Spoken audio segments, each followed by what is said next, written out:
almost ashamed to talk about this topic. Somebody's got to do it.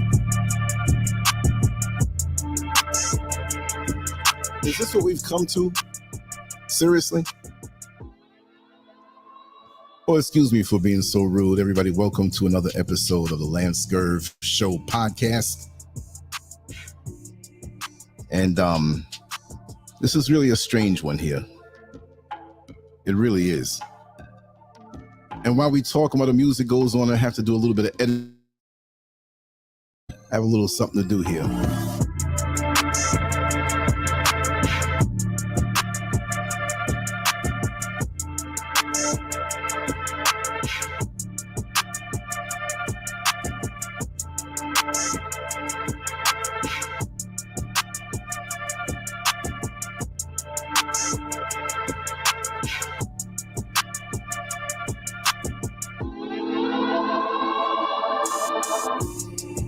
Oscars are becoming quite a clown show, if I may ask, or I may add.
All right, we'll let this one go. It's an edit that's a little too deep. We'll let it go. We'll let it go. Anyway, let bygones be bygones. Anyway, welcome to another episode of Lancescurv Show podcast. Okay, music. Okay, I know you want to get a little attention, but come on now. Don't be a mic hog.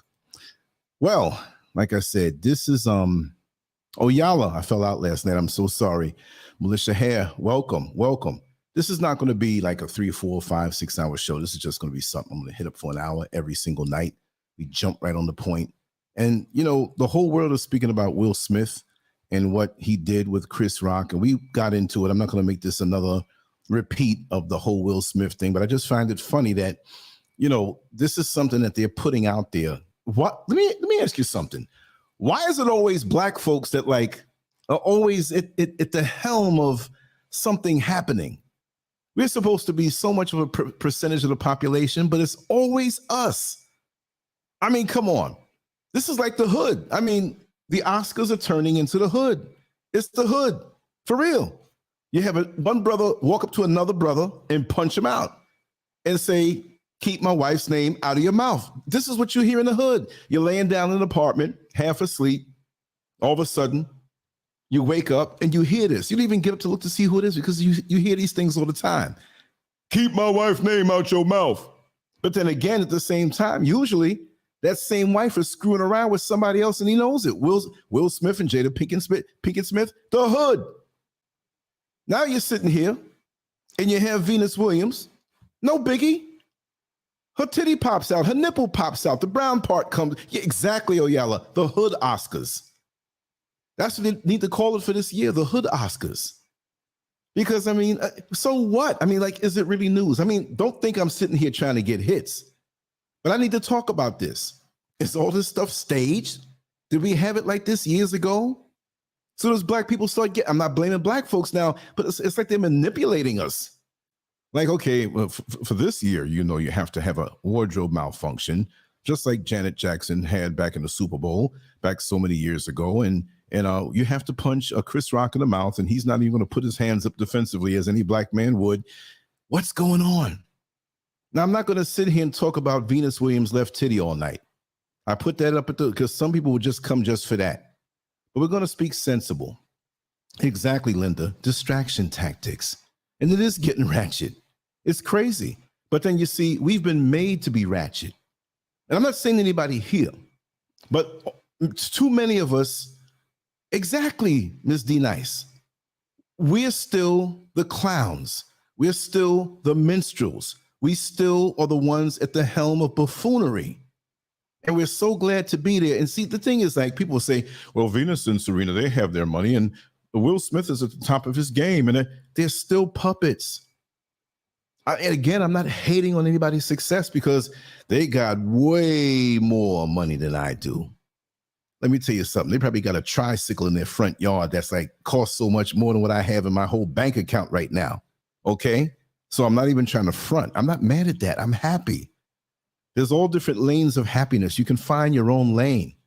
I'm not mad at anybody, but I'm from a different perspective here, just being out in the motherland and looking at America from a distance. Like I always use that analogy where if your nose is on the picture and it's a big picture, like say 6 feet across, and your nose is touching it, you can't really appreciate that picture because you're too close to it. Angie Love. Yes, exactly. Exactly. You know? Oh, you're right. Okay, Lady Tracy Bond, 007. Doo-doop, doo-doop, doo-doo-doop. Yeah, we're always that. And see, us who, not the ones who are aware like us in the chat room here, but those of us who may not be aware, we don't understand, like, from what we see as a projection. It's an investment for the powers that be. We look at them, oh, Serena Williams is making this money. She's famous. And whoever it is in the middle, I'm quite sure she's somebody famous too, or maybe another sister. I don't know, a friend. But then we have Venus on the other side. Look, your titties are hanging out anyway. What did you expect? Don't cover it now. Just pull it out. Kevin Witterbaum, thank you so much. Thank you so much. Is it Witterburn or Witterbaum? I think it's Witterburn. Thank you. Yeah, it really is laughable. Linda Straight buffoonery, yes. Yes, it is. And we focus on that. And people are going to say, well, you're talking about it, you're focusing on it. No, I'm focusing on the fact that this is something irrelevant that we don't need to be focusing on. What about the hungry kids in America? And I'm saying in America, yes, we can say the whole wide world, but America's the first one to go jump and want to help everybody and ain't got enough money to pay their own damn bills.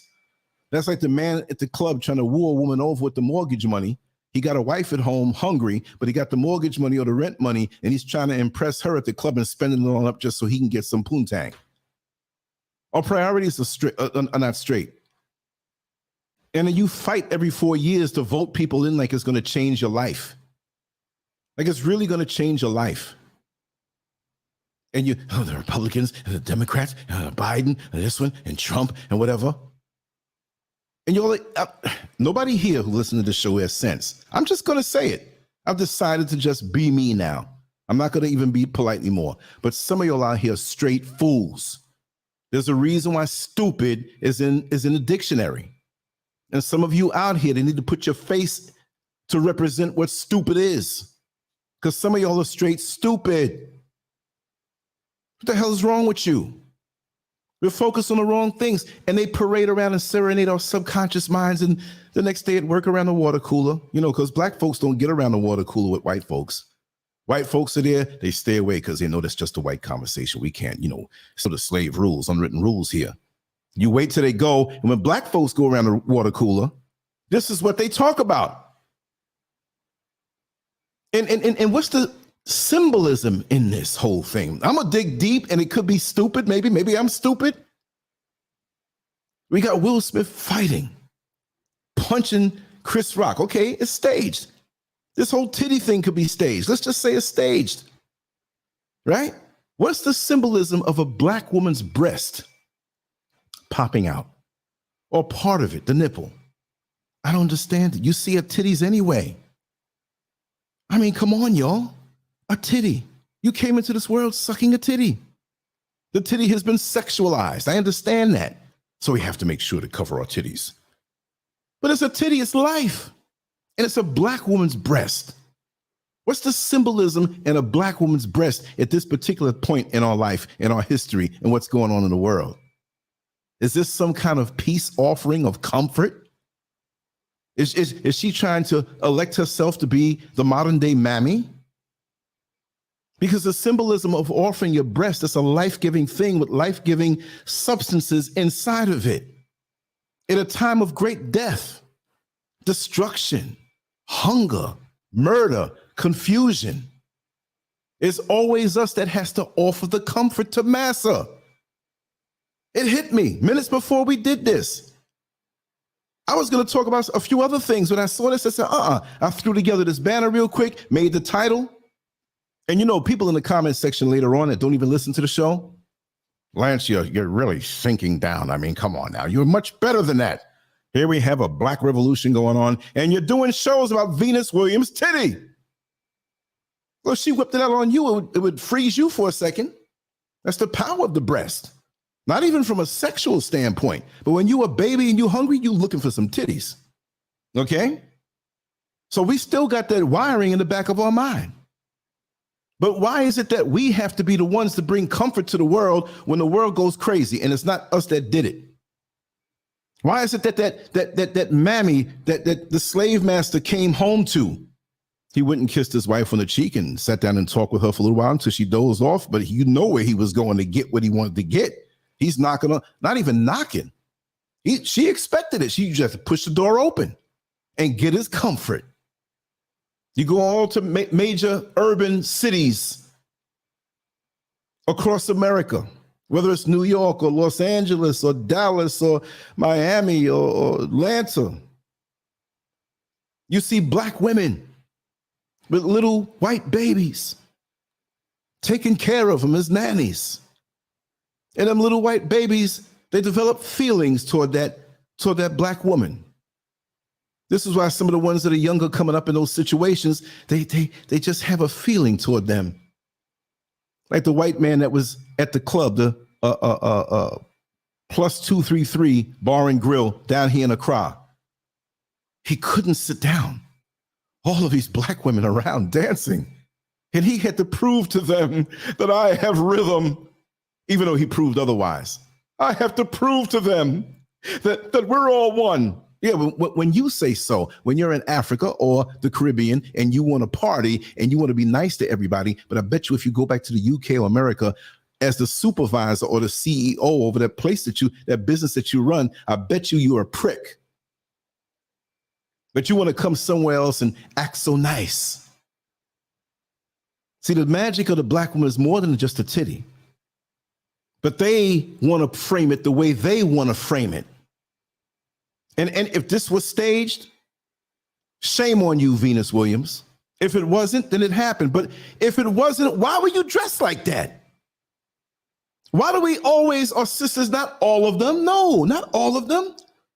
I'm not going to say cover up how sexy you are because you can put a burlap sack on and we'll see what you got. And here we have these white women trying to get dark, but they don't like you, the Karens. Doing their little kickbacks, getting their little injections. And I found out recently, let me see if I can dig this up on my phone. Let me see. I sent this particular link to, I won't say who it was. We had a conversation about butts and what these Ghanaian women are doing to their butts to make them like just so like juicy and round. They're doing some things, trust me. It's natural to a point, but trust me. Okay, here it is. Let me read. I'm not going to read the whole article. But there's one thing. I mean, you got black women trying to do stuff to their butts. They born. I mean, that's an amenity that comes standard. Okay, let me. Oh God, did I open up the wrong thing? Hold on. Where is this thing? Okay, let's go down on this thing here now. Let me let it load up. It's just taking a sweet time. I got off of it. Okay, here we go. Let me read this thing. Where's this thing? Okay, here it is. Okay, there's one part. There are like 5 different methods that they're using. Vacuum therapy, progesterone injections, of course, the Brazilian butt lift. And there was one that was like, I never heard before. I'm not trying, wood therapy. Like you have this thing like a, the dough rolling pin, right? But it has little bumps on it and you roll it over the butt. And here in Ghana, you have butt massage centers. And these are not like clean. I'm not saying it's dirty, But these are not like a doctor's office and whatnot. No, it's just a little spot in the neighborhood. I've seen them cross town on the other side of a crowd. I'm going to take pictures of them. When I see it, I'm going to go inside and talk to the person who owns it. Because women go in there and they do these things to their butt. I'm not knocking them, but it's just a little too extra. Now, here it is. Here's the one that bugged me out. And I'll get back on the topic. Seasoning cubes, y'all. Seasoning cubes. I'm going to read it right after the whole thing. Yes, you read right. Seasoning cubes. It is believed that some African women these days resort to the use of food seasoning, particularly, how do you pronounce it? Maggi cubes. It's Maggi. Maggi cubes as a butt enhancement concoction. The practice, which started in Congo and then Nigeria, is gradually creeping into Ghana. The Maggi cube, which is meant for cooking, is either used as a suppository or mixed with chicken stock mixture, which is directly injected by women into their butt. Given the health hazards involved in this practice, awareness campaigns have been conducted, and several Ghanaian doctors have warned against such practice and the dangers involved. And then they go on to speak about creams and pills. I'll read that. It's just a paragraph. The introduction of butt enhancement pills and creams for having a perfect butt has become common in Ghana, particularly on social media. There have been an influx of all sorts of unregulated drugs on social media with high patronage from women, particularly the desperate ones. The desperate ones. Wow. Hi, I'm a desperate one. In the quest for a bigger and fuller butt, these women opt for these products, which help to increase the production of fatty tissue in the targeted area where they are applied or administered. Let me tell you something, right? This is the thing. And there were 3 more on there, and I'm going to find it and I'll drop it in the comment section right now. You know, I'm not feeling too technical right now. But why? I've told you about the devastating shapes that these women have out here. And I'm not going to say poverty level, because see, you can be here and be poor and not look poor. The young ladies and the young men here who you would classify as poor, they live on their own land, they grow their own food, and you go out into the villages. Some of them never tasted McDonald's or KFC or a soda, working in the sun all day, cultivating their meals and on the farm. And I'm not stereotyping now, right? But your body will look a certain way when you just live like this from birth. But it's to show you the projected value on or what they think is something of value, because I'll find a man faster. Or I'll be more. Look, if you're a dude and you own a company and you see some woman, some old scraggly white woman rolling in there, I'm qualified just like this woman, and I think I should get the job. And you got a sister with curves like that, you don't want to look at that white woman. You're going to hire that sister if she's qualified. You're going to hire her anyway. We're going to be on code. But what I'm saying is that a lot of what we are in our mind and what we think we should be comes from, why are we so insecure with ourselves? And that goes for the men too. I'm leaning toward the women tonight, but I'm not spanking them. I'm just saying, for men and women, why as a race are we so insecure with the very thing we dominate? I bet you if some little flat white woman, her little 2-dimensional titty popped out, it wouldn't be news. It wouldn't be news. But it's something about the black woman that it becomes news, because white folks are focused and so fascinated with the sexuality of the black man and woman all over the world. No matter where you are, you're black, you're African. Let's just get that straight. So I know I'm gonna get a few comments. You're not African. You're not, you're having people just beat down the same old thing. Just be mad. I'm gonna delete you and block you. That's how we do. I don't want to hear it. But why is it that society, the system, the others, they will hate you? They will say how big your lips are. They will say how wide your nose is. They will say how big your butt is. They will say how dark you are, how kinky your hair is. But yet they're the first ones, when ain't nobody around, want to sleep with you, want to lay down with you, want to have sex with you. and do all kind of crazy stuff and then back out like it never happened, slip you a few dollars, or if you're in power over them, you know to keep quiet. It's our power. It's our life force. So because of that, Venus Williams' titty falling out, whether it's staged or not, becomes news because there's so many of them fascinated because they might have saw that titty when they were a kid being taken care of by a nanny. They might have been nursed on that titty. And it's almost envious because you see, you have these white women, and it's not just white women, black women and others have adopted this mentality that they're not good enough. So we following behind them. I'd rather you not, sisters, have any plastic surgery. What you need plastic surgery for? That's going to make your nipples work better when it's sucked on in a sexual manner? No, your man ain't complaining. But these white women out here who started all this stuff, they are women, they're born female, but they're really women in drag. They ain't no different than a man trying to dress up, cross-dress, and pretend he's a woman. Well, they ain't really got no shelf life. Their childbirth rates are dropping. They're no better than a fake plant sitting up in the corner.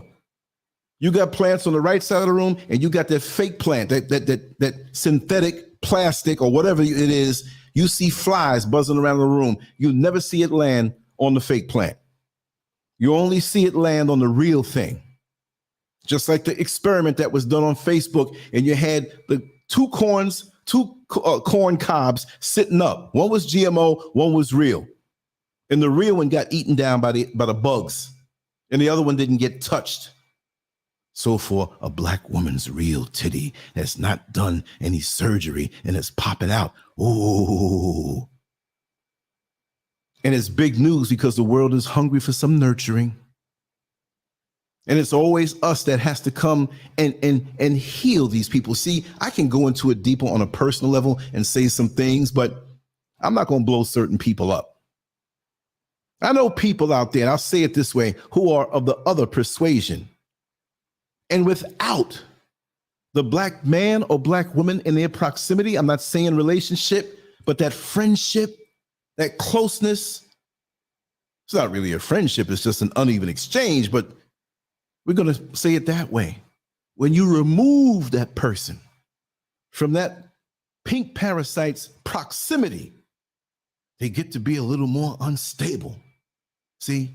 Because when they come home and they get on the phone, or the person lives in to clean their home or take care of their kids, that has been a staple to hold that household down. And when you remove that melanated energy, their whole world really falls apart. So when they tell us to go back to Africa, they don't really mean that. They scared. They're using reverse psychology.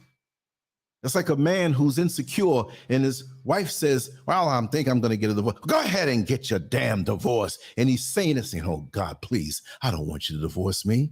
I can't imagine you being with another man. I can't imagine you being with someone else. But that's the way it is. So they say this thing, but they know that we are the thread that holds together the suit of society. The sixth suit that they created, we're holding it together. We don't want to. Some of us do. Because we're dumb. We're stupid. Those of us who are smart want to get away from this mess. Because you see, as I walk down the street here in Accra, in Ghana, and move about all over, it is no big thing to see a black woman's titty. You know why?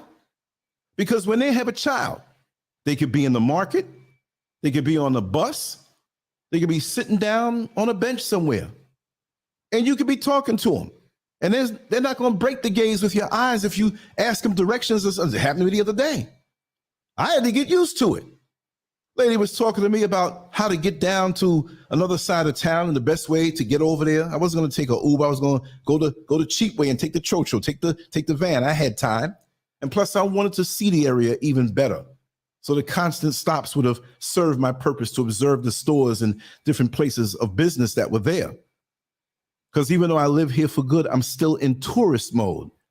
This place has a wow factor for me, and it's so daggone big, it'll have a wow factor for the next 100 years. I hope to be around, but you know how it goes. So you know what? I'm not worried about that. We're going to enjoy every day. But when she was talking to me, I turned around. She looked me dead in the eye. I forgot she had the child. She just pulled out a titty.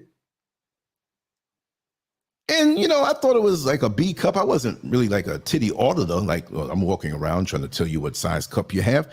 But it's like, ba-boom, a D. Like, whoa. And the child wasn't even in line of sight of the nipple because he was laying back and she had him in the left hand. And it was her right titty that came out. It swung to the right. The child opened up his mouth like it was titty remote control. Child, and so she just plop. And he went to town. No big thing. That day I saw about 7 titties before I came home. And I guess people who think this way with a sexualized titty, it would blow their minds. But it's a nurturing thing. So what did this mean in the Oscars? What's the symbolism behind it? I want to get everybody's opinion on it because even after this show is over, but what's your opinion on this? What does it mean? And why us?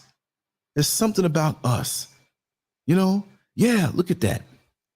I haven't been looking at the chat room, but I'll look at it now. And I missed some things. And if you greeted me, you know, when I get into the zone like that, I kind of look away. I'll look later on. But Raw Reality says here, let me just highlight it.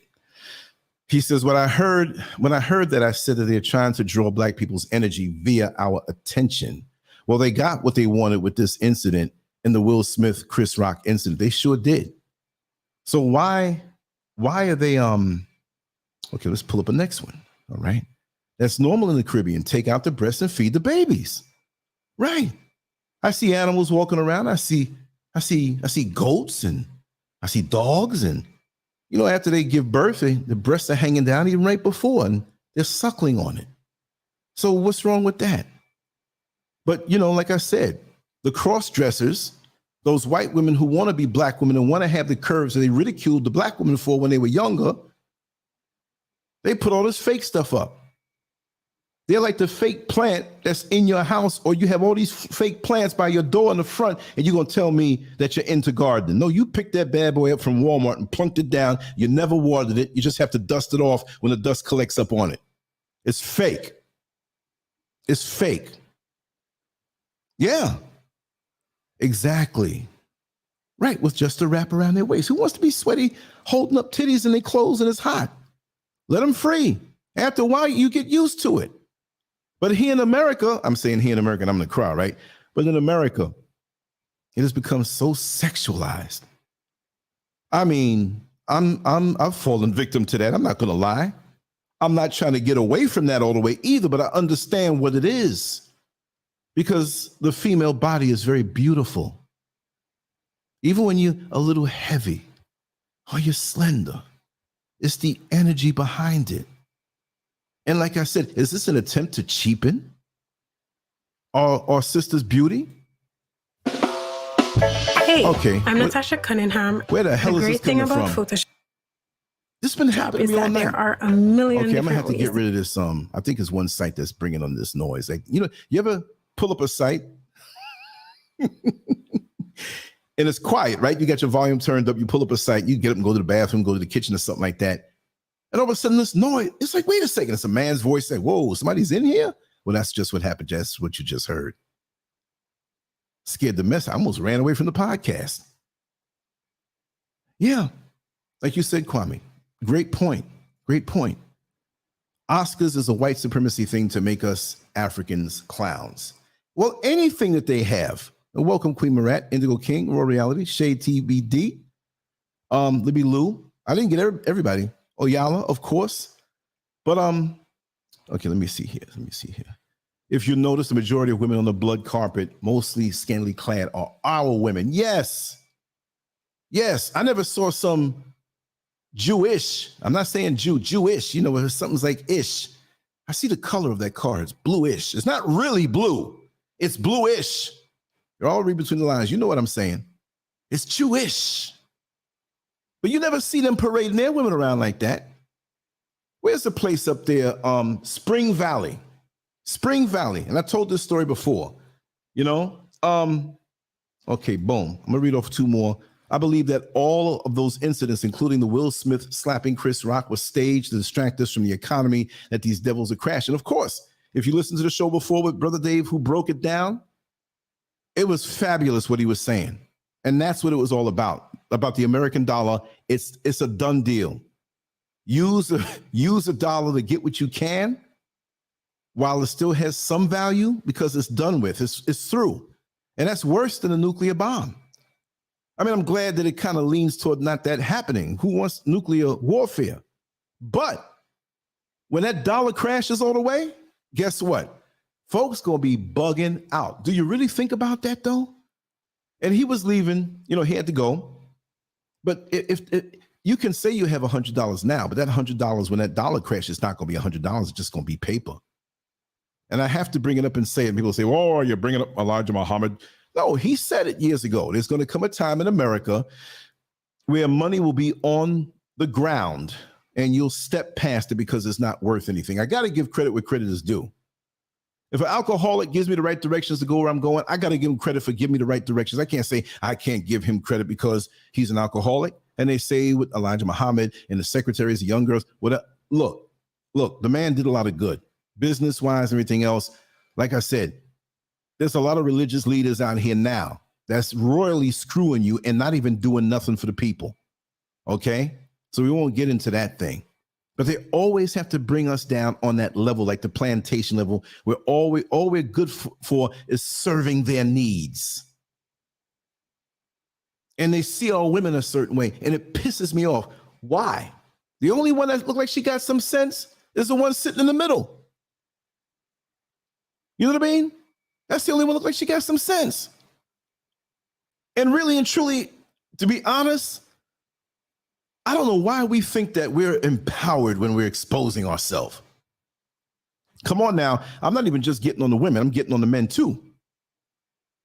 You see? Yeah, look at that. Angie Love. After all that has transpired, especially over the last 2 years, I will never understand why our people continue to support these demonic events. I didn't even know the Oscars were going on. And I'm not saying I'm supposed to know, but doing what I do as a hobby, I'm supposed to keep up with things. So when things like this happen ahead of time, that doesn't mean I'm supposed to sit there and watch it. I'm not going to do that. I'll talk about it, but I got to have a deeper point to make when I see these things. But I'm not one running that world down. I wasn't like that when I was even in America. Super Bowl comes around. I'm like, oh yeah, yeah. When does it happen? Oh, it happened last week. Oh, I didn't know. That's the way I am. But why is it that they have to stage us this way? Because really and truly, I ain't gonna lie. If you really look at them and look at their expressions, they especially Venus, she just looks, I don't know, like she's stressed, like something's wrong. Like there's more to it than meets the eye. But why do they have to sit out here like this? And like I was saying about Spring Valley, there was a Jewish man when I used to drive the dollar van on Sutphin Boulevard in Jamaica, Queens, the Q9 route mostly, the Q6, the Q40. The Q6 was like, you're asking to get robbed. But the Q9, I grew up in that area and I knew it. I knew the people. And we would park up by the fish market right up there on, was it 94th or 93rd? I'm forgetting, but the block below Jamaica Avenue. We'd park right there by the fish market and we'd line up. We had order. And as people got off the subway, they would hop in the vans. Everybody knew who we were. My van was named Sir Lance, for those who might run across this podcast and not know me without any hair. I had hair then, so I decided to take it off. I don't know what's happening now. I'm not trying to find out. I just keep it shaved. But there was a guy named Frankel, stood across the street near the strip bar, and he was staring over by the dollar vans every Sunday for a couple of hours. And like, yo, we need to watch that guy. He looked like one of them guys that would just like sit there for a while, a couple of weeks, and stare at you and bust out with a machine gun for whatever reason in his head. So we watched him. So one day on this particular Sunday, after about 3 months of this every Sunday, because I had worked 7 days a week and it was good money out there. It was a lot of good money out there.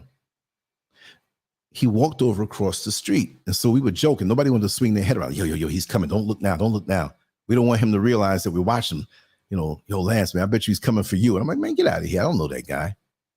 And he came over and stood about 6 feet away from us. It was about 5 of us. And then some of the other brothers kind of like got next to him and behind him just in case he whipped out a machine gun because we were kind of paranoid with that. And he pointed to me. Oh, God, it's always where it's me. So he said, listen, I would like to talk to you. And I'm like, he was older. He was like about 50 something and not very well cared for. He was straight gray. He looked like Robert De Niro, real old, like he is now. But he had like a beard and everything. I swear he looked like Robert De Niro. And his breath stunk real bad. I think, oh, this ain't going to be a long conversation. I'm going to inhale 3 feet behind and then come back into the conversation because I don't want him to catch me on the inhale when he's talking. Like them dogs, when they realize, the male dogs, they realize the dog they sniffing is a male. I want nothing to do with you. I ain't no homo dog. So anyway, he asked me if he can utilize the services of my van. I'm like, what are you talking about? I don't do no homo business, you know, for a day. And he would pay me. And most of the time I wouldn't even be driving. He just wanted to go back to Spring Valley to where he lived. And I was suspect. Like, it took you 3 months to come and ask me that? And I said, why are you asking now? And I spilled the beans. I said, you're standing over there for 3 months. What's up? He said, I had a very bad incident with my prior driver. And he was a nervous dude. So I said, okay, I can believe this. So I kind of amped up my masculinity around him. I'm like, yeah, man, you come with me, you safe. But if you try something, trust me, I'm the last person you want to deal with, right? So he said, listen, I'm a married man. I'm going to be honest, but things aren't the way they used to be. I'm like, stop using that excuse. Anyway, I will give you $500 and a little more at the end of the day. I was like, $500, and my van doesn't have to move. You see, to get that $500, I had to do so much driving all day. But the smart thing is I'm going with you and I'm parking the van. So where do you want to go? He wanted to go into the titty bars, among other things. And so I said, okay, no problem. So we went in mixed neighborhoods. We went in mainly mixed neighborhoods where mixed establishments, because certain days he liked this, like that. He just sit there. And he also had Tourette's. Did I tell you all about that one? Yo, got to remember that story. So here I am. I mean, I'm cool. I might have known some of the girls and went to school with them or something like that. Everybody knew me. I'm driving the van in the street, hustling in the street, making legitimate money. I've always done things where I was around a lot of people. So it's no problem because I'm a people person. I'll talk an auditorium's ears off. Well, Lance, we can't take it. It's been 8 hours. You ain't coming for no air. So I go in there and I actually did know 2 of the girls. That made them feel good. Oh, you know them? Did you? Did you? No. I know them. I went to school with them. Wasn't like that. I was cool with their brothers. So he's sitting there and he was getting a lap dance. And as soon as this, it was a black woman, but she was a Spanish-speaking black woman from probably the Caribbean, Puerto Rico, Dominican. I don't know. Brazil, I don't know. But she wasn't American born, but she's a black woman. So that's the more concern I have. And I'm looking at him like, wait a second. He's using me to come and bring him to my sisters. I got mad for a second when I saw him spread the love to the other ones, right? He didn't hang with the white ones too much because their backsides are 2-dimensional. See, they fly or they travel at a lower rate than most black women because their backsides are 2-dimensional. All they got to do is lick a stamp and smack it on the right butt cheek, and they jump in the mailbox and they there before you. I only paid $2 to fly over to Amsterdam. How much did it take you? But anyway, every time a woman got near him and lap danced them and had their breast out, homeboy starts making noise. Whoop, whoop, whoop, whoop, whoop, whoop, whoop. I'm like, the hell was that? He had Tourette's, some kind of Tourette's. He just made noises though. He'd even when we weren't in the strip joint and we walk out in the street and there was a woman with a short dress or some tight jeans, you would know it. He was looking at him on the slide, saying, no, whoop, whoop. And I said, let me look around. Oh, there she go. That's who he was looking at. So imagine him with his wife. He couldn't hold that in, so that's why he said he really didn't spend a lot of time with his wife, because she'd figure it out and smack him. But anyway, here's the bottom line. I realized that Spring Valley, I'm calling it out. It's in upstate New York, but it's not way up. Because when you go over the George Washington Bridge, you actually go into Jersey. And then you take the highway going up. And the borderline between New York and New Jersey is an imaginary line. It's the same landmass when you go to upstate. So then you cross back over into New York State. And you go up a little ways in this Spring Valley. It doesn't take long at all. But after you get in from Manhattan and cross over, then it takes a little while. But coming home, it's like, oh man, I got to go all the way down here and go back to Queens. But I'm counting money. You throw a little extra $200 on there. 5 and 2 is 7. I'm like, I have to come out here 2 days in a row to make this after gas. So I'm like, every time I saw him, it was on and popping. But you know what? He would never think of his Jewish women like that. It was him coming down into the city to look at our sisters or white women or Latino, whatever you want to call them. And that's if he was exclusively looking at black women, I wouldn't have did it. But he just a perv anyway, so let me make that money. But he would never, because, we would talk every now and then. I wasn't talking much with this guy because I think he was a creep. And so I said, how are the women in your neighborhood, in your community? What? I said, yeah. You like the women so much. I said, you have anything going on up there in Spring Valley? Spring Valley, let me tell you something, was spooky. Because when I was bringing him home at 4:30 and 5 o'clock in the morning before the sun came up, there was always this fog, a thick fog. You had to slow down. And you had all these Jewish men walking around that time of the morning with the black suits on, black outfits on. They got the cap on and they're Hasidic with the curls. I'm not going to say locks because their hair don't lock up. They try it, put toothpaste in there, wax, whatever they do, glue. I don't know. They're walking around, talking to each other real slow. But just walking, like, where are they going? And we're driving up, but he would never have me go to his house. But he got very angry when I brought that up. See, they protect their woman, or they intend to protect their woman, and they want to see their women being pure. Because in their mind, I guess sex is dirty, although they have sex to procreate. It's more like a business arrangement. We're going to have sex right now. Don't worry. I won't take too long. I'll actually masturbate. And at the point of orgasm, I'll just put it in you and come. I don't know. But they don't go on with all the other stuff that they like. The kinky stuff and all this other stuff. And they're very uptight. But one thing about them, they're going to protect their own. Black man, what happened to you? Really and truly, this is an outcry. Who told her to put that dress on? To the delight of who? Who said that dress looks good? Somebody said, oh, yes, the dress look good because the dress is hanging off and showing what you got. Why are we the way we are like that? Where it's okay. And some of us as black men feel proud when we have our sister next to us walking around half naked. Damn, girl, you look good tonight. And the amount of fabric that she used to make that dress couldn't even make a washcloth that you hold in your hand, barely covering stuff. Malfunctions all day and all night. And the beasts are out there just looking at them. And you're presenting this to the world. You don't respect your woman. Behind closed doors, do what you do. I'm as freaky as they come, but I'm not going to disrespect you in public. But I'm always going to tell the truth on what I see. You see what I mean? Yeah. A lot of us are twisted on a sexual level because we came up in a twisted place. And I'm not going to knock you. I'm probably the most messed up sexual man in the world. No, I don't do no homo stuff, but I'm gone. I'm shot like a bulb. You don't keep a light bulb. That blue is gone. It's blown. I'm blown. Pun intended. What I mean to say is that look how messed up we are. And as beautiful as the women are out here with the beautiful shapes, and some of them are enhanced. They look enhanced, natural, out the box. They go do more. These brothers out here, they never turn around. They're used to it. Never turn. Damn, girl.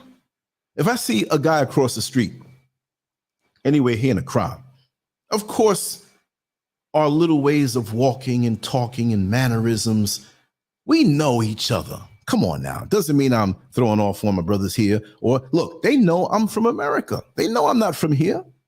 As much as I try to blend in, dress down, they see this big head coming around the corner and the way I walk. They know I'm not from here. I won't even try to act like it no more, right? And I've never seen the brothers who were born and raised here turn around and say, damn, look at that girl's ass. But when I look across the street or down the block or in front of me and see some dude doing that, looking around, just even on a slide tip, I'm like, he ain't from here. He ain't from here. Because he's not used to this.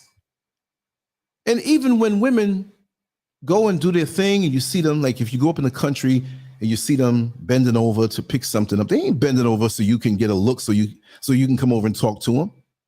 They doing it because that's what they do. Because their mind is not twisted on a sexual level where everything is sex, sex, sex, sex, sex. Venus Williams, Serena, why? Why are you dressed this way? For who? Well, I can understand Serena. She laying up with one of them, so he loved it. He loved it. Why couldn't you do what your sister did and let your nipple fall out? I would have loved it. I would have loved to see all the men wanting you. That's how they think. That's how they think.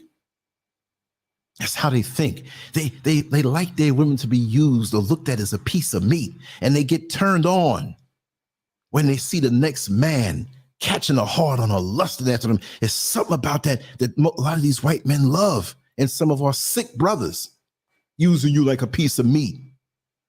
Like I said on the reel, I think I said it on the other show. If you out there, you single or you married, whatever you do, not your woman, man. Behind closed doors, yes, you have sexual taste. Yes, get into it deep. Find out what fetishes that you don't even know you have. Have fun. Do it. Fall asleep spent. Useless. Happy and throbbing. But do not your woman. I'm not saying, look, this is what I'm saying. If you're going to do some dirt, go out there and do it, man. I'm not condoning anybody who has anybody to go out there and do it. I'm just saying if you're single, whatever, but you say you get ready to marry this woman, you don't respect her if you go and bring her into certain things. And trust me, I've done a lot of things in my lifetime. And I've done a lot of crazy things in my lifetime. But at this point in my life, no.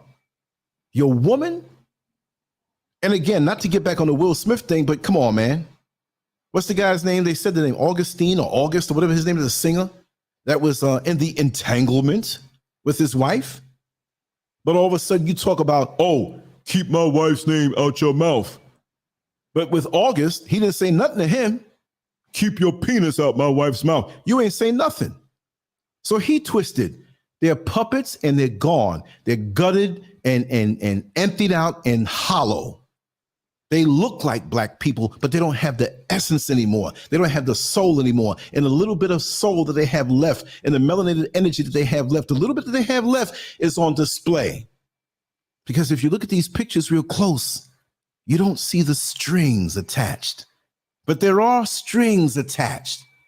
There are alliances and allegiances to that dark world that people don't understand. I can't say I understand it. I can't say. You could sniff it. You stand around a bunch of people after church in the lobby and whatnot, and somebody farts. Nobody says nothing. Somebody farted. No, it wasn't me. Everybody pretending like it don't. I'll say it. Listen, something stink. What y'all eat? One of y'all farted. I was always a bad guy. Nah, something with this whole thing stinks. Yet we want to be a part of it.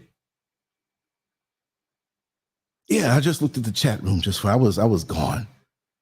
Yeah, you're right, Linda. Makes them feel accomplished. Yeah, you're right, Raw Reality. Venus looks worse than Serena in that outfit. Yes, Lance, bring that up. Why Will did not go after August? Yeah, for banging his wife. I mean, really and truly, you have a wife, right? Now, I know how men can be. Like, okay, but I understand that. And I'm not condoning anything. It's hard being a possessor of a black penis. No excuse, but you got to learn how to handle that kind of power. And we're not talking about just sexual power, because so many of us as black men, that's the first thing we gravitate toward. on the corner ain't got no money in your pocket. Not that money is your God, but in that system, if you don't have it, you know, you ain't going to get too much respect. It shouldn't be about money, because in the natural world of the creator, money doesn't exist. Our value is in each other. But many of our sisters understand and know, guess what? Here they, and you know, you dressed up, you might not be driving, but you're heading toward public transportation, or you work near where you live and you're walking down the street and you have them brothers on the corner. I'm not stereotyping, because there's a lot of good brothers out here, have their own businesses, going to school, have aspirations, and are decent, and you're safe around them. As wild as my mind is, I am not going to take liberties with any woman around me to make her not feel safe. Even when I was wild, even when they were sitting next to me with the breasts and naked hanging out, if she didn't want me to go near her or touch her that way, it wasn't going to happen. I'll look, but it wasn't going to happen. I dare somebody to come into this room or come in the comment section and say otherwise. I never, that's one thing I pride myself on. If I say it ain't going to happen, it ain't going to happen. If I say, well, it might happen, or if you, it's on you, it'll happen if you say so. You can do all that you want. You can, my neck, my back, my, and my, you know, whatever. It ain't going to faze me, because that's just how I am. But some of us have no control. And some of us as Black men, the only form of power that we think we have is between our legs. So you walking to work doing the righteous thing. You might have children or an ailing mother or responsibilities or dreams and aspirations, and you're going for it because you know you need money to make this thing happen in this system. And you're looking nice. You're covered decently. You can't help this, how your hips sway. You're not putting on to it. You can't help it. It's a beautiful thing. I'm not even saying in a lust level, but how powerful the Black woman's physique is when she walks. And her hips are swaying, and you know inside is the future. She has eggs, she has ovaries. Her hair is catching the sun. The rays of the sun are going down into her system, down in her spine, and she looks real good. Her feet are touching the ground, not going to work, but just, she's so natural. She is life. She is power. She is Mother Earth. And all you can see is just the pleasure aspect of it. Hey, girl, you looking good this morning. What's your name? And they say the name, but they don't stop walking. They know what it is, and they still give you respect to even just greet you. They know what you want. The sisters know what's up with that. And they know what you are. They can tell, because there's something in their spirit that lets them know who's who. And some of these guys I hear good too. They're good liars. They can project and still fool some of the sisters. But then when they're too busy, they can't stop and talk with you. Their perception of the world and the time of the day, which is an artificial construct, but we still have to dance to that tune. They got no time to sit out there with you. You got something worthwhile you're doing. But guess what? When she don't stop and talk to you, and you're embarrassed because the other guys who are grabbing their dicks, the only source of power they think they have, hey, that bitch ain't nothing. Who you think you are? You ugly bitch. I hate to say the word like that, but I'm going to keep things real now from now on as we talk. You went from being beautiful and lovely to an ugly bitch. You see, we don't need to see our sisters that way. Even when we see our sisters that we may be looking to date, or we don't know, you know, that we meet them and say, okay, we're going to have a date. There's nothing wrong with having a date. Doesn't mean you're a whore if you date 5 men. You're only going to a dinner or a movie, or you're shopping together and you just want to check out the energy of that individual. What happened to that? We don't do that no more. But you as a man, when you see that woman coming towards you in a date, you're not going to embarrass her. Damn, girl, put something back on. Your titties are hanging out. No, you're going to follow through on the date, and there's a way to speak to her, a way to let her know she's more than just that she's cherished. And that don't mean you're going to be all uptight now, because she will have a nice hourglass shape or shapely legs or something that you're going to see that no matter what she put on. What you want to do, walk around with a cape like Dr. Strange or a burlap sack or something like that? No, you're going to see it, but you have to understand where the line, your imagination is one thing. But then on the other side, we have what it is. And many of our sisters think that because of this indoctrination of living in America and being bombarded with sex, titty hanging out, ass hanging out, videos. And y'all don't understand, those of you all who are of age, that it's a different time now. You look at a 20-year-old, if you're 60, and you count back, 5 years ago, that 20-year-old was only 15. 10 years ago, that 20-year-old was only 10. Well, when we were that age, we never thought that also, but it's different now. Because when you're 20 years old, you know everything. Even if you're not doing it, you know it. Because you can see it online. Ain't nothing. You can ask any question. Just like my dear friend Peggy, who I lost contact with. She lived in Orlando. She's a lawyer. Never met her face to face, and she lived around the corner from me. We met on AOL. It wasn't important that we meet each other. And we were going to meet, like, not some old whatever. She knew my spirit. And this was many years ago when I first moved down to Orlando, and we used to have some really deep conversations. And I wish, I can't remember her email address. I can't remember her phone number. It's just some people, sometime they're there, and slowly but surely they move out of your life and you don't even realize it. You say, damn, how can I let that happen? So oftentimes you find out that they're not here with us anymore. And that's even more of a heartbreak. Other times you can find them in Facebook and be like, I can't believe, girl, I got you. What's up? How you been doing? We got to catch up. I had one of those the other day. A sister that lives in Cleveland right now. And I met her on the bus. Platonic friendship.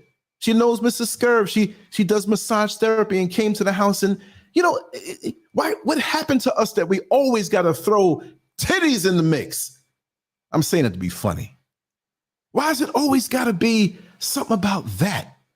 Why can't it be, come to my house, I want you to meet my wife, let's sit down and have dinner? I've done that many a time when I scoped a person out.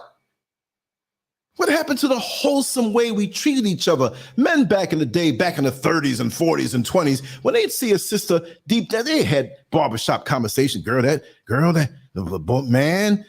man, she must be related to a lobster because all the weight is in the back. But she come in there and they're going to give her respect.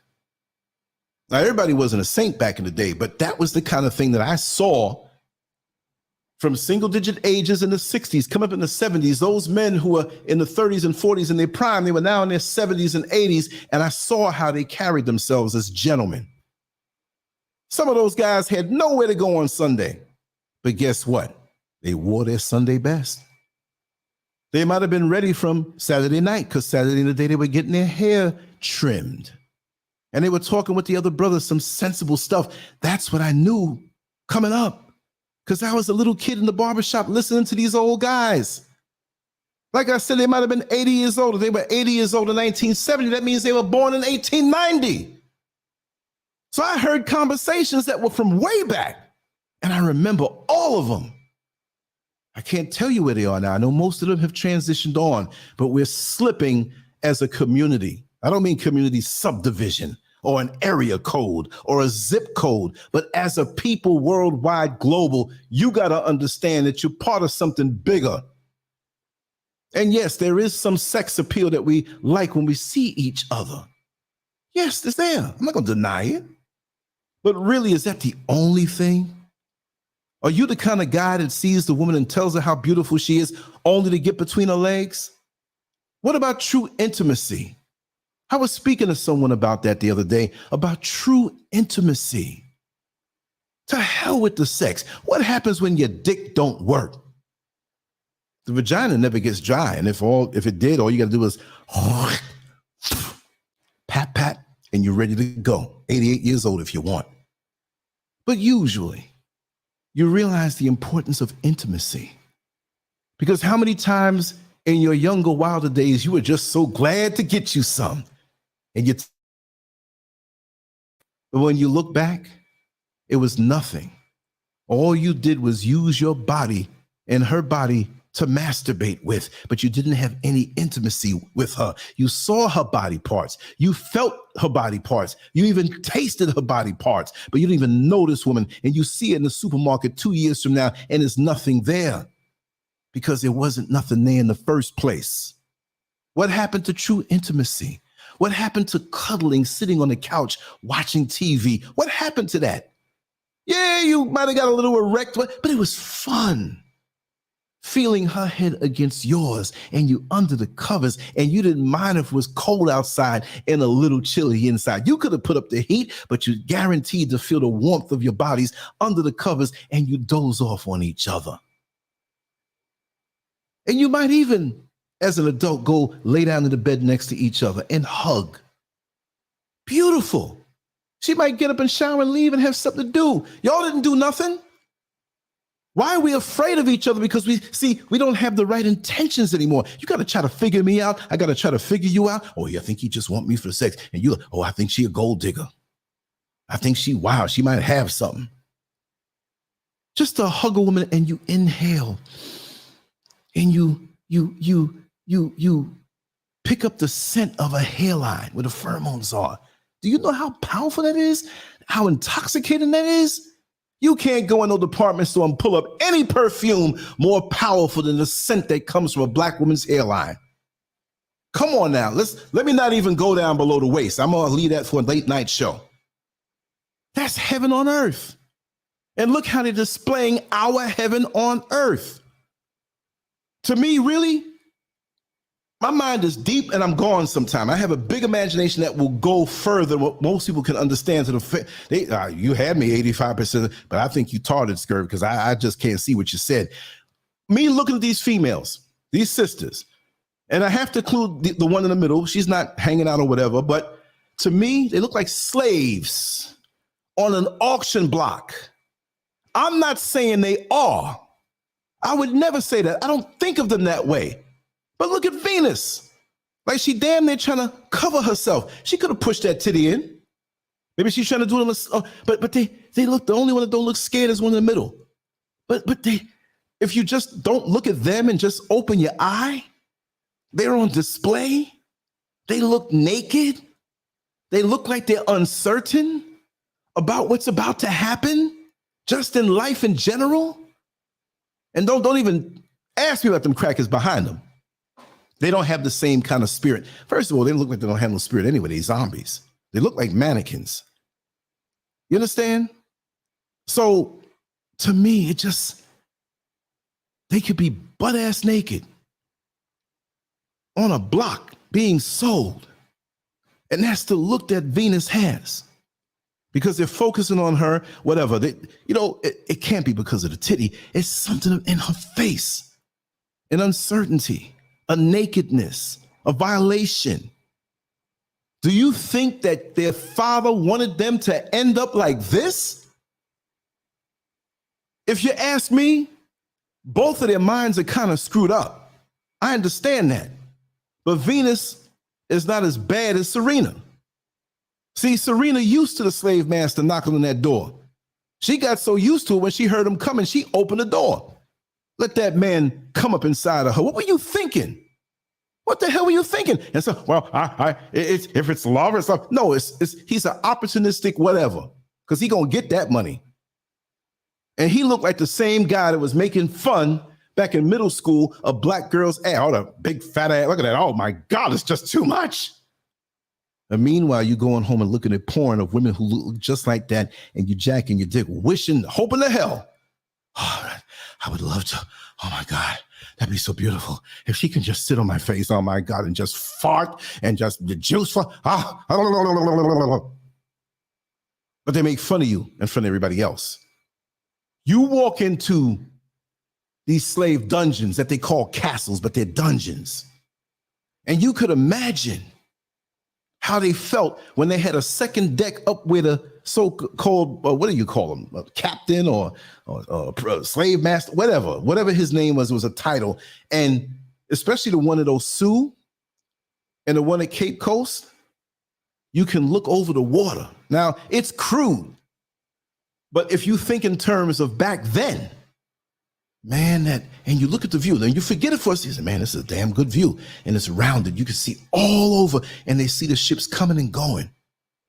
And they get up in the morning time or come around in the evening time and they look down in the areas where, and look, I'm here and I've been there. Y'all saw me crawling up in these crawl spaces, getting that GoPro video, getting that little cam. I'm going back very soon.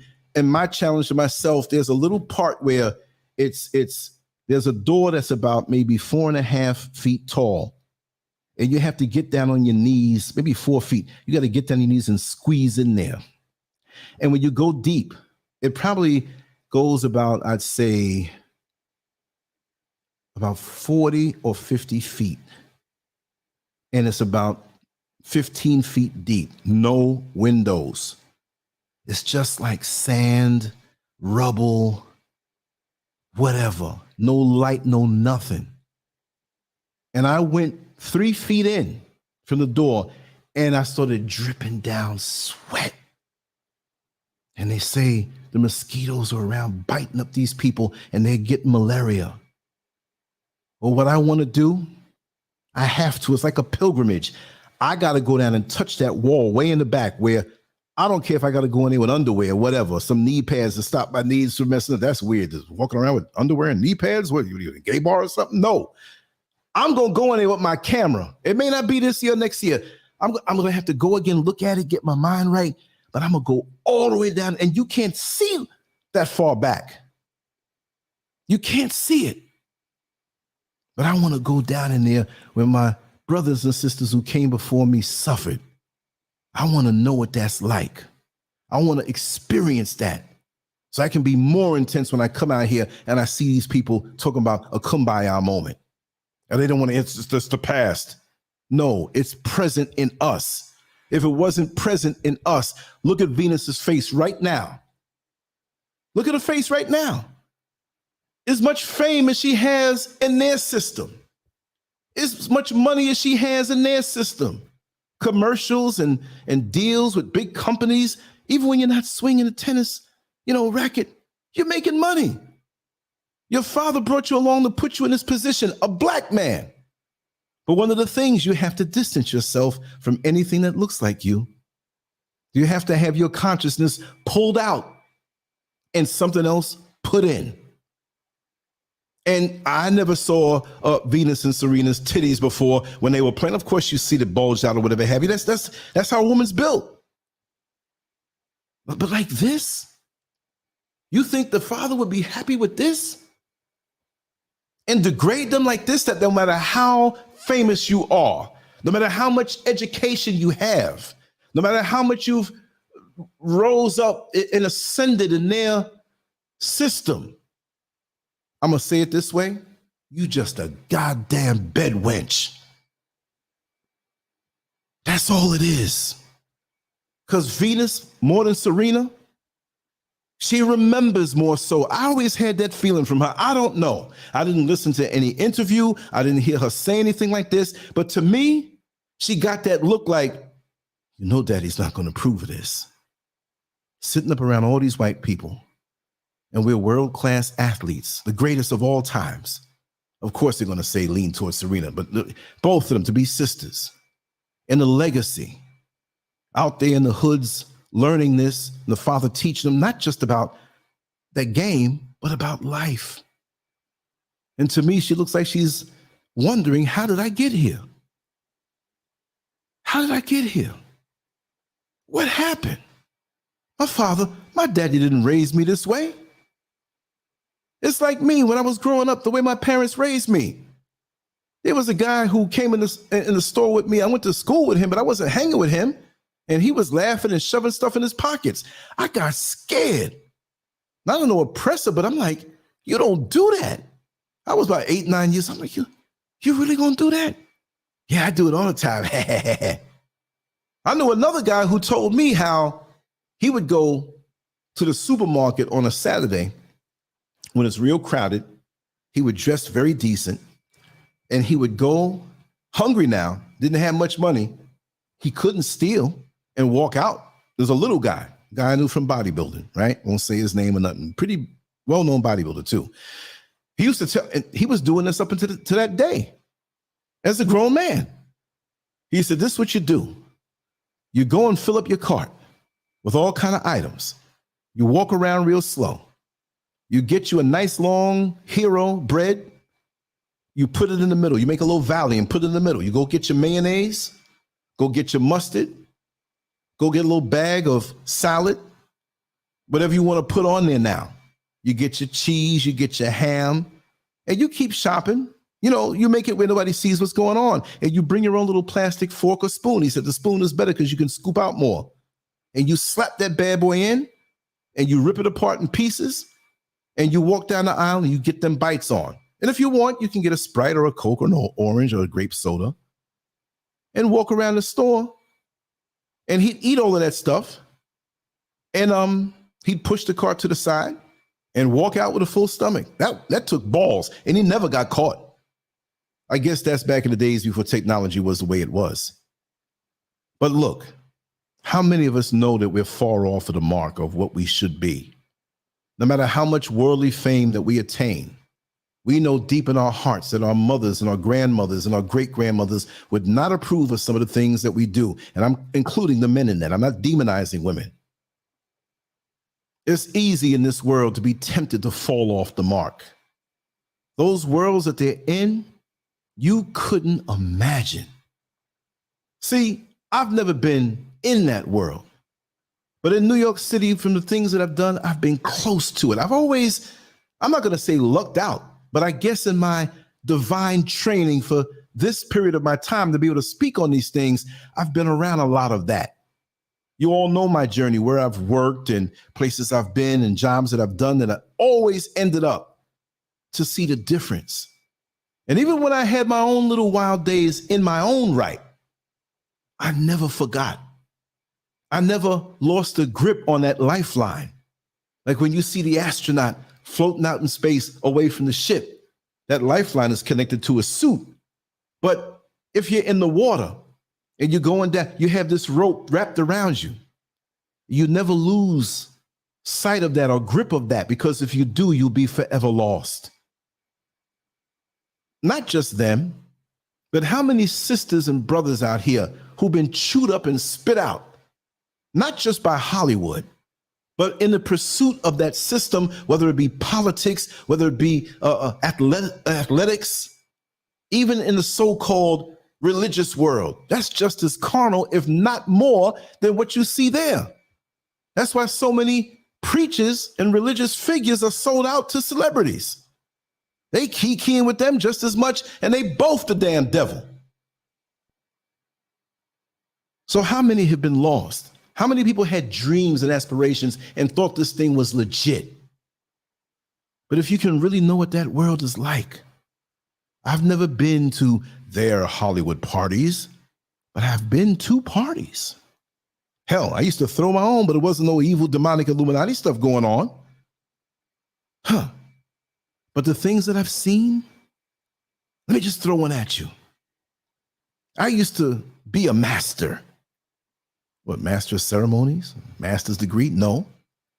There's a situation where I was paid to whip someone with their wife present. Nothing sexual with me and the man, just smack him and cuss him out and all that stuff and violate his wife. Not aggressively, but just that kind of thing. And they paid me to do that. I was bugging out. I'm like, you paying me to do this? You paying me to speak out the resentment I have on the Caucasians at that time? You paying me, you fool? All I had to do was get in Farrakhan mode. You damn devil.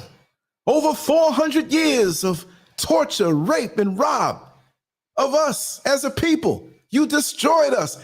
Pow! I loved it. I loved it. And that's why so many people go those ways to relieve their guilt. Let me tell you something. The biggest CEOs in certain companies and people who are high standing or people who are pricks in business, they go and they do their things to relieve that guilt. Yeah, they do. And so in those worlds, somebody of note found out about me. Lance, would you like to really come to a gathering of us who are deep into the S&M world? I was always curious about stuff, not no homo stuff, but just, I was like, yeah, I'll go. I want to see what this is all about. And I went there. I wasn't allowed into the deepest parts because I was somebody they didn't know. But in speaking to one of the ladies that was there, she said, do you have slaves? I was like, oh, shit. Excuse my French. I'm cussing a little bit more, but I got to bring it raw. And I tried to play it off. I said, yeah, I have several slaves. It wasn't a black-white thing with the slaves. It's white people. It could be anybody, but the brothers didn't really go for that. It was white people, the gag ball, the ball in the mouth and all that stuff and being whipped and all that stuff, licking people's boots and everything. And she knew I was a fraud in that world. She says, well, how many branded slaves do you have? In order to join this organization, you have to have at least 10 branded slaves with your name, whatever the name was in the S&M world, of your name on them, on the arm, on the butt cheek, on the chest, wherever, because these people are corporate people most of the time and they have to hide. But if they're part of this thing, this group, and if you that bad and that deep in it, they'll submit and put your mark on them. And they will identify each other and they will know who else is there. That's crazy stuff. I didn't stay too long and I was out. So what I'm saying is that there are worlds out there that as we go through our time in life and we go to work and we come home, we have a family, we say, I'm not living an exciting life. I wish I was living a life like these stars. You know what? I don't think so. I don't think you really want that.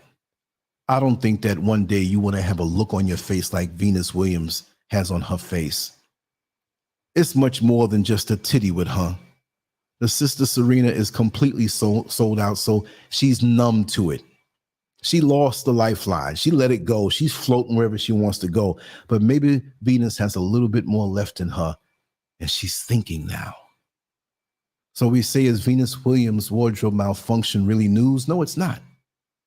But to see that look on her face is more compelling to me as a man and one who likes to think righteous, because I can talk grimy like seasoning on food. But that's not all I think about. But when I see that picture, it's not her left titty that pulls my eye. It's the look on her face. And that's priceless, and not in a good way, because that's a lesson to everyone to know that you can't lose your way from what you know and what we're taught to be right. And if everybody comes back to that, if everybody brings himself back to that place, forget what you call yourself in the religious world. We are all spiritual beings. We're connected that way. Religion came after and is doing a good job to divide us. Let's shun all of those things. Let's stop presenting to each other, well, I'm a Baptist, well, I'm an African-American, or I'm an Episcopalian, or whatever it is, whatever. I'm Pentecostal. We worship different. Well, I mean, we all may have ways on a spiritual level of resonating differently. But come on, the enemy, he don't see none of that. He's like, you niggas keep on thinking you're separate and different because you might be closer to me in some organization, and I'm of this chapter of the Masonic Lodge, and so on. So even in that, you Prince Hall, that's the nigger part of the Masonic Lodge, and you don't have the power that the other ones have. We so quick to want to throw up signs and different things, and we can't have no damn unity amongst each other. So what good is it to push your chest up and say you are this, and I got this kind of sticker on my car, when you can't even look at your brother and see him as a brother, a real brother, even if you don't have the same damn handshake. That's our downfall. That's our problem. That we can't let all that shit go. Yeah, I'm cussing more. I'm getting older. I'm 59 in a couple weeks, April 8th. 60 after that. I'm going out blazing. I'm getting the Dick Gregory syndrome on me. I never heard him cuss when he was younger. Damn it, man, he started cussing out the daggone interviewer. Froth all in the corner of his mouth. No, I'm not going that way. I'm always wipe my mouth. But there comes a time where, after a certain time, when you look at a brother like that, and imagine if Malcolm could have lived longer, and some of the revolutionaries could have lived longer, how it would have broke their heart to see something like that. For what? What is it that they have that you want?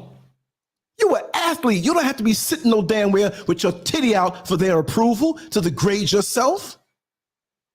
If you walk in front of me with your titty out, I'm going to see you different. Not like they see you. I'm going to say, well, you're beautiful. You have a physical thing, whatever your breasts are for your children. I'm not looking at you that way. I know how to cut that off and cut that on. I got enough sense. Sister, you need something to put on? I'll give it to you. No problem. I ain't going to call up my friends. Yeah, I saw Venus Williams titty. Now, if it was Pam Grier, it'd be a different story. I'm just joking, y'all.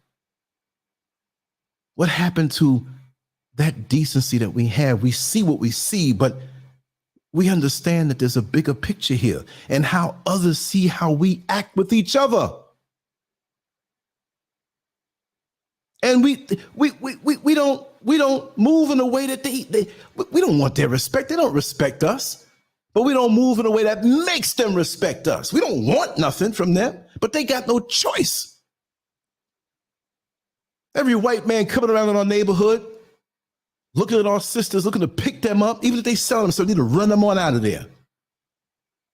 You own a business as a black man, you looking at your sisters out there and you looking down on them. Get them a job, man, instead of looking for a damn blow job. Talk to them, get out, say, listen, you think I'm coming to you for this? Here's my card. I want to help my community. You're out here evidently for a certain reason, and I want to be the reason why you're off and out of here. Let's talk. I will pay all of you to sit down with me for an afternoon somewhere in a hall, and we're going to have a deep discussion about why you're out here. And we're going to present this to the so-called politicians who don't give a damn about nobody except themselves. And why is it that these young ladies here who are so beautiful have to go out and sell their bodies to make money to feed their kids? And why are some of them now so screwed up in their head that they don't want to work? I'm not saying it's always a righteous thing, because I've known many women who work that way. I used to drive a bunch of strippers slash prostitutes around for about 3 years when I had my van doing a thing in the street, driving the van. I went all up and down the East Coast with them. They paid me well for just driving them around because they trusted me. I didn't demand nothing out of them. They just offered it. I was like, whoa, you paying me that? Let's go. In the hotel rooms with them, when they're talking and crying to each other and speaking about things that hurt them. See, I'm seeing the same titties and ass that the guys are lusting at the night before and the next night. I'm seeing the same titties and ass that these guys are paying for to get off on their bodies with the things that they have in their head. These women were hurting, and brothers with lust in their mind. Oh, look at that. You think they love that? Don't you think they want to see a man? Not that they're looking for their father, but the same kind of fatherly love, decent, that example, or a young man who has that respect for them. Even when you respect them at first, they're so down in the hole sometime that they can't believe it. It's like a piece of chicken that was frozen and now it's thawing off because you're going to cook it later on. You don't put it in the pan, it's frozen. Some of these women are frozen from the trauma. You see a pretty face and a nice ass, and you don't understand the trauma behind that. I told you there's a young lady who was getting older in that thing, and she was in her 30s. And me and her used to hang out. I used to go over to her place sometime every other week when she called me. Like, Lance, come over. I need you tonight. And dudes would, because we established a very close relationship. It was a beautiful relationship. I have no shame in saying that. We never had sex. We would have these heart-to-heart talks. And I knew I was easing some pain out of her because she saw how I acted when I was around the other girls for up to a year. She's like, man, you're different. I'm not trying to say to you I'm different. In that respect, but I know that's what it is I am. But back in the day, all bets off. But I still had that thing because I had a very good and wonderful, full, wholesome relationship with my mother. She was an empath. Her only flaw was that she let my brother run over her, manipulate her. But you felt the love from her. You would tell her something that was heartbreaking and you'd see a tear come down her eye. I've seen this many times. And she would do whatever she could do to help. And even after she transitioned, I didn't have access to that book that had all the phone numbers in it. We didn't have smartphones back then. My brother took it to go beg money from people and act like, he was the only one doing something. He was on crack. But the people that found out up until about 3 or 4 years after she passed away, they found their way over to the house. They might have lived in different states. They said, "Is it true?" I said, "Yeah." I told them what happened. And they cried and they told me all the things that she did that never got any fanfare. And so there's a side of me like that. Now, on the other hand, there's a side will bust your ass like my father would. You know what I mean? Now, my father was a kind, loving man, but he protected her. He didn't let nobody take advantage of her, run stories on her, because sometimes, they try to get over on her kindness. And so that's why I'm that way with Mrs. Scurv. Mrs. Scurv, she's a rough customer when she realizes you're not on her side, but she has a kind heart. And there are people who have tried to be so nice and say the right words so they can save money in their pocket. You see, I ain't going for that. I let her slip a couple times, but no more. Anything she do, I'm not pimping nobody, but it got to come through me. I have a heart. She got more of a heart. But if you cross the wrong side, it's a whole different story. So we got to come out of these places that will make us have that look on our face. We got to come out of these places that take us and turn us out. Why? Because of that carrot of wealth dangling in front of us. Like the rabbit on the treadmill that sees the carrot and it keeps on running, not realizing it's never going to get it. Never going to get it, never going to get it, never going to get it. Woo, woo, woo, woo. You ain't never going to get it. So why don't we get off the treadmill on a race that's taking us nowhere and come back to each other and realize that we made misjudgments and mistakes and different things and our distractions. It's okay if you're distracted, but the bad part is if you realize you're distracted and you're off path, that you don't try to get back on track. I've been off track many times. I've made some foolish mistakes with women, getting involved with somebody I shouldn't have gotten involved with, but I was very distracted by what I saw. We got to learn how to control ourselves and put things where they belong. Because when we're driven just in a sex-only thing, our sexuality as Black people is powerful. It's powerful. I always made a joke. I said sometime my orgasms are so strong, everybody in a 5-mile radius around me came. Everybody humping air. I don't know where that came from, but you were sitting up in the Walmart, you start humping. We powerful. And we don't even realize it. And just like when they used to do things with Black women and not give them the painkillers and the shots that they need, and they would, because Black women can just take pain. What's that statue they took down in Central Park? Was he a gynecologist or something? And he would experiment on Black women and just experiment. What's the woman with the big backside? Clara something or something Barton, whatever her name was. And they had her in a circus just because of her backside. And there was nothing no different than I see now. That's why these people are parasites and aliens, evil. They mask it to get what they want. And they look back with no heart because they have none. Never expect them to have any sympathy or love, any heart for you. You'll save yourself a whole lot of anguish. And for the ones that do prove to be nice, they will understand. And if they prove or they show or say they're nice and they don't act it and don't stand up actively, you can't deal with them. Because behind closed doors, you can say anything. Well, I support the Black Revolution. And they get around their friends. They look at you like they don't even know you. Scratch them off the list. Don't even hope for it. Number one, don't even wish for that because it ain't real. Yes, thank you, Samuel Warwick. Yes, I haven't been looking at the chat room. I know there's a lot of great Superman. I see you. And Shay, yeah, Black sexuality is global energy. That's why they try to control it. You're fascinated by it. We talk about nuclear bombs, but we're the nuclear bomb, not just because of sex, but all the energy that we have, the brilliance that we have. Shay, you down here in the motherland, you see some brothers out here who might be dirt poor, some of them, not everybody, but they find a way to make money. They find a way to sustain themselves. They find a way, and they're ruthless and they're righteous dealings to make it. This is what we need to get back. But many of us in America are sitting home and, well, I'll wait for my pension to take care of me. Yeah. I'm retired. I get a pension. You think I'm sitting around thinking I'm going to get this forever when the system's about to crash? I'm trying to get as many dollars as I can out the system to get things that I need in hand to sustain myself. Let's not get it twisted. We have a lot of soul searching to do. And I tell you, I will continue tomorrow, the same time. It'll be a rant every day. I'm going to rant on something every day. Ain't no just, we're going to have a nice conversation. No, I'm going to have a righteously angry rant every single damn day, Monday through Friday, 6 o'clock Eastern Standard Time. And I'm a little scruffy right now. That's why I didn't show my face.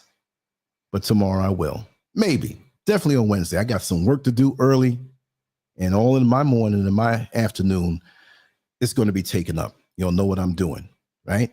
So anyway, just know that I love you all. And it's real out here, y'all.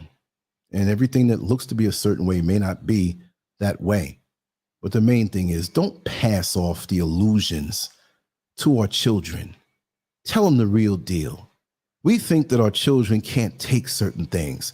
Yet they get on their phone and they know the deal. They go on Google and search everything, and we soft shoe it for them. And sometimes they lose respect for us because they want to hear the real deal. It's best that you tell the real deal to your children than let them go find out in the schoolyards or get indoctrinated by the very enemy you send your children to, when it should be homeschooling from this point on. It's a lot that we have to talk about. And I'm not going to shy away from talking about anything at all. And like I said, the bottom line, if you want to contact me about a topic, there's my contact information down there. Email me. Text don't go through as good, but just email me. Right there, Lance@Lancescurv.com. Just put topic in the header. You can write a long one. You can write a short one. I also have a way on Lancescurv.com that you can send me a private message. Nobody else will see it other than me on the website. Sign up to the website. When I shoot out my notifications, they have nothing to do with YouTube, because YouTube will send out possibly 15, 20, 12 notifications out of over 108,000 people, where that number is going down. Subscribe to the channel. That's why I hide the number. I don't want no haters on me, but the number doesn't matter. Mr. Scurvis, Lance, the number don't matter. It's who comes and listens and vibes, and we build. I'm not trying to start any cult. I'm not trying to change how you look at me or how you view me. I'm presenting myself as I am. I can speak very decent and upstanding, and I can get gutter with the best of them, and the full range in between. But one thing's for sure, with me, at this part of my life, I ain't holding back. Much love to you all. I will talk to you soon. Send me a message, and let's just keep this thing going, because we're going to come hard now. We're going to come hard. And I don't mean the sexual way. That's nice too. But we have to come hard, because do you realize how much time has gone on? Really? 2022? Look at the world the way it is. Did you expect this? Depending on your age, did you expect this 10 years ago, 20 years ago, 30 years ago? I never expected this. When I was a jolly young teenager, walking around the streets of New York City, back in the late 70s and early 80s, and on the way up, gathering all this data and experiences so I can use it now in this time. I didn't know what's happening to me. This is always stuff. I'm always seeing stuff, experiencing stuff, and now I know why. Because of this period here where I can talk and share things. I don't have any degrees.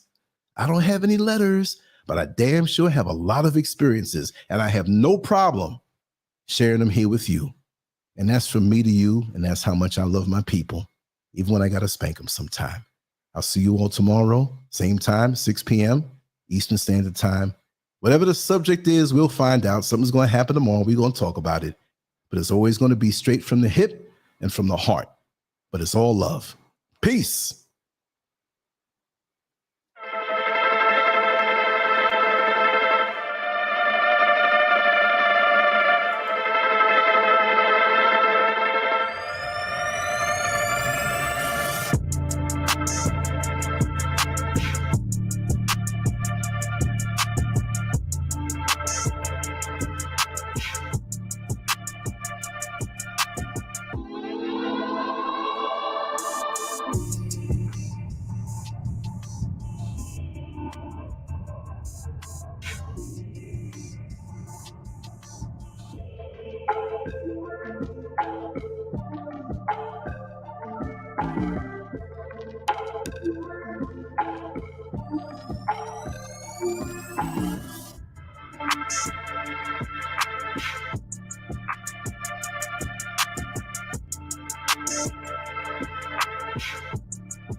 Take it away, feeling too good to me.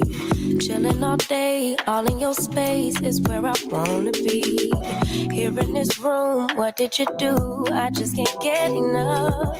Too caught up in your love. I've been trying to forget, but you won't let me. Something in my brain wants you.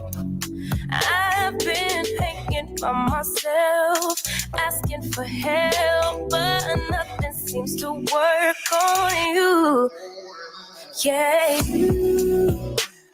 you always make me feel like home. Yeah, you never leave my thoughts alone. Yeah, you're the reason I'm going out of my mind.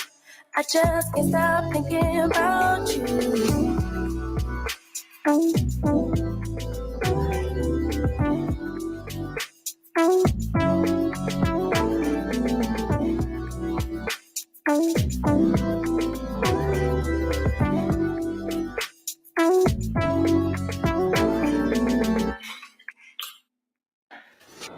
All that I crave when you're away, nights are sleepless.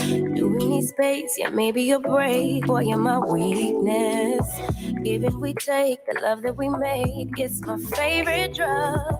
Too caught up in your love.